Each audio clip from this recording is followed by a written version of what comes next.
Kalau ada orang yang memberitakan Injil yang lain daripada yang diberitakan oleh para rasul, itu memanglah adalah Injil neraka, Injil yang berasal atau Injil palsu. Saya setuju.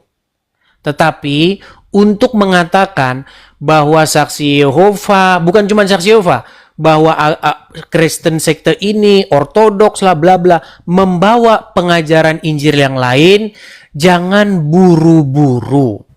Jangan buru-buru mengatakan begitu. Sebaiknya diadakan dulu diskusi. Jangan-jangan hanya sebuah kesalahpahaman. Inilah yang membuat sesama Kristen itu banyak berdebat dan banyak bertikai pada zaman dulu. Begini, dulu kita harus berkaca kepada sejarah kita, sejarah agama kita yang penuh air mata. Ada konflik yang sangat parah, bahkan sampai bunuh-bunuhan antara Kristen dengan Katolik. Zaman-zaman indulgensi, tahu? Ya, saya kira itu salah. Indulgensi itu kan pembelian terhadap dosa kan, jadi adalah pembelian terhadap dosa. Tapi kita nggak melebar, Bro Edis. Kita maksud saya begini, saya kasih contoh gini. Saya kasih contoh tentang bagaimana biasanya ini kita harus Saya kasih kuncinya. Gini. Mau percaya mau nggak? Gini. Jadi banyak oknum-oknum, saya tidak bilang semua ya, banyak oknum-oknum petinggi-petinggi gereja, mereka itu adalah hamba uang. Kita tidak bicara itu personal. Sebentar, biar saya selesaikan dulu, nanti gantian ngomongnya. Gini, baik.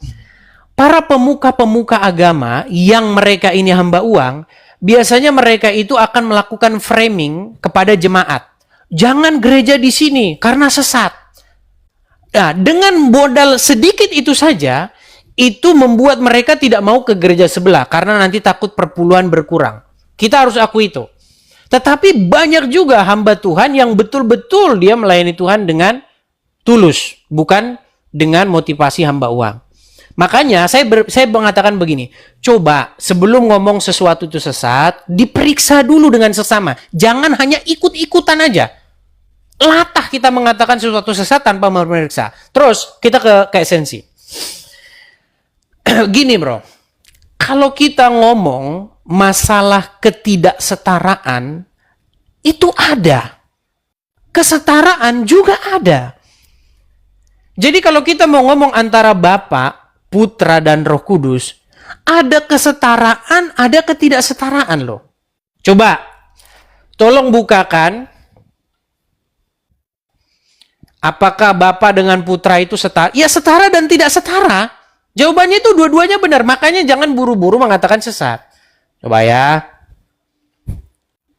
Silakan. Makanya kita itu harus paham betul-betul bahwa Yesus itu sungguh-sungguh, Tuhan Yesus itu sungguh-sungguh manusia. Nah ya.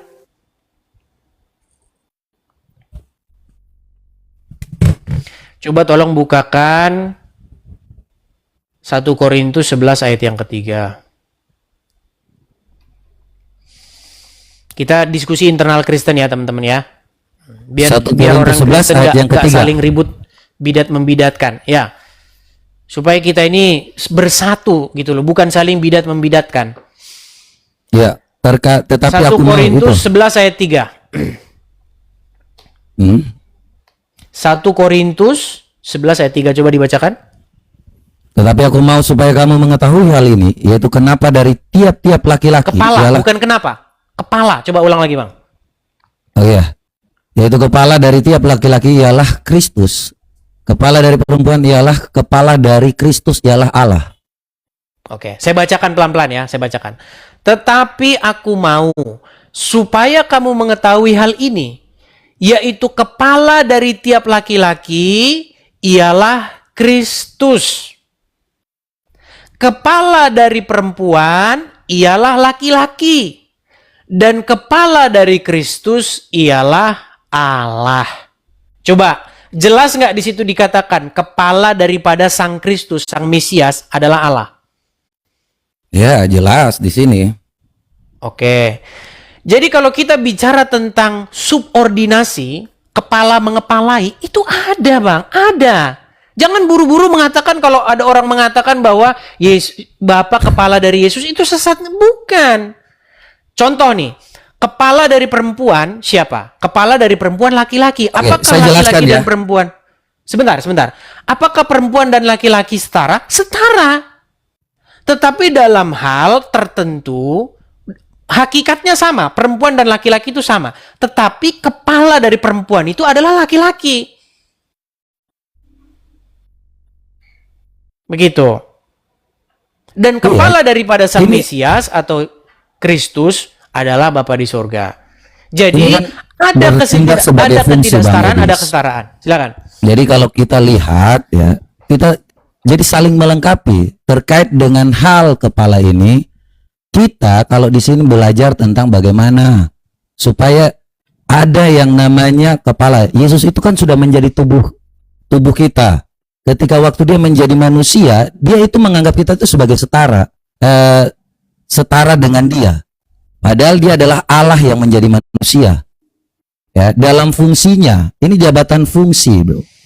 Ya, jadi kalau tentang hal kepala dari Kristus, bukan berarti bahwa Yesus ini tidak setara dengan Allah, tetapi dia mau tunduk. Betul, kan saya seperti sepakat itu. dengan itu, Bang. Cuman statement yang mengatakan bahwa ada hierarki, ada kepala daripada Sang Mesias, itu juga jangan buru-buru disesatkan, gitu loh. Saya ini mengajarkan supaya apa?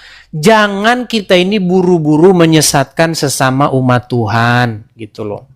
Jadi kalau kita tahu bahwa Yesus itu selalu merendahkan dirinya, bro. Saya sudah sering baca ya, dan bawain juga Filipi 2 ayat 6 sampai 8 ya. Walaupun dalam kesetaraannya, ya ini kalau kita baca ya, kita bukain aja lah. Filipi 2 ayat 8 ini selalu ya di bawah ya. Bukain ya.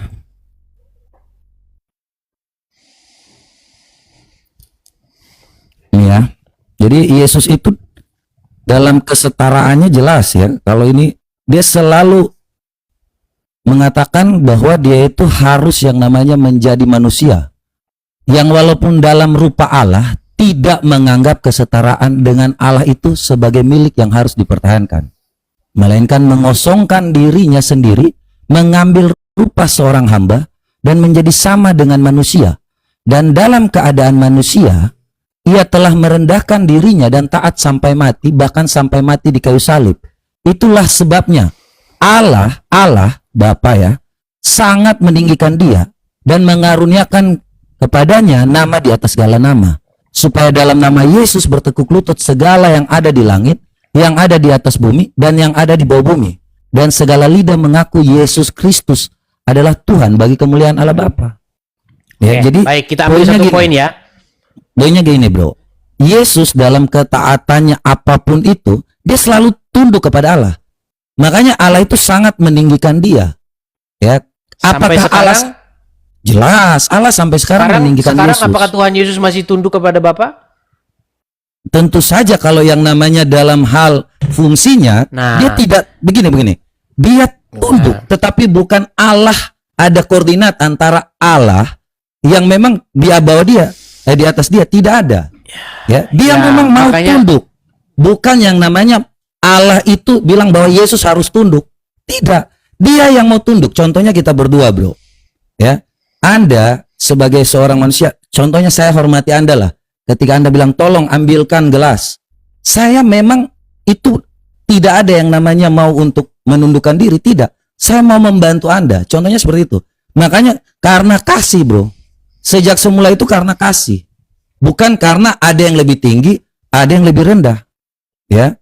Jadi dia tunduk, menundukkan diri, bukan Allah menundukkan dia, tidak. Iya, makanya saya bilang ini kan sebenarnya soal komunikasi bahasa saja yang tidak saling memahami. Maksud saya begini, yang saya katakan itu janganlah buru-buru mengatakan kalau orang mengatakan demikian itu sesat. Diperiksa dulu. Contoh ya, contoh. Kalau ada seseorang mengatakan begini, Tuhan Yesus sampai sekarang itu melakukan apa yang disuruh oleh Bapa di surga.